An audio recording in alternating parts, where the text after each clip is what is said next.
confident are we in our obedience that we can withstand judgment? How confident are you that you live a life that's good enough that it'll make it through the scrutiny of God? Suddenly, I'm not so sure. Right? We can talk about we need to be obedient, we need to love God's word, we need to be rooted in God's word.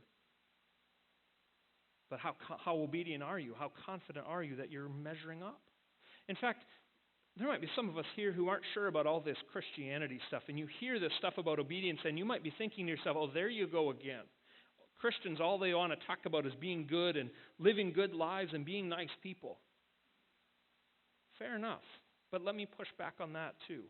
Because even if you are a committed atheist, you're convinced there's no such thing as God and we can live however we want, you still have a moral code. You still have a moral standard that you are trying to live up to. Maybe in your mind you're telling yourself, you know what, forget about Christianity, forget about religion. I think people just need to be treating other people the way they want to be treated. Fine, that's a moral standard. Are you living up to it? Are you measuring up to your own standard? And I would dare say that you aren't. None of us do. And that's why in the book of Galatians, the Apostle Paul says, he writes about this. He actually says that everyone who lives by the law, lives under the law, is under a curse. He's saying if you're living your whole life committed to being obedient, and if you think that's enough, you're under a death sentence. Now, that's puzzling, if not downright paradoxical, because you're thinking to yourself, wait a minute. You've been saying this whole time that the law is a source of joy and happiness, and now you're saying it's a curse? Which is it? Is it a curse or is it a blessing? Excellent question. Glad you asked it, because that's a really, really important point. That's the heart of the gospel, isn't it?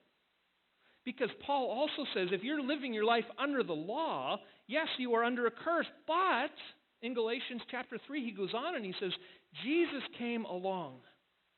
And he lived the perfect life that not one of us could live on our own. Jesus came along and he delighted in the law of God. Jesus delighted in obedience. Jesus was the one who came along and said, I love obedience. And he carried out obedience in every aspect of his life. Jesus was perfectly obedient in our place. Perfectly obedient in our place. He kept God's law in every way that you and I could never keep. And you know what? At the end of his life, when Jesus should have received the rewards for obedience, what did he get?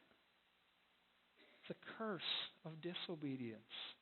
He was the one that was hung up on the cross. He was the one that was executed. He was the one that bore the hatred of other people and ultimately the punishment of God for breaking the law, for disobedience. But you know why?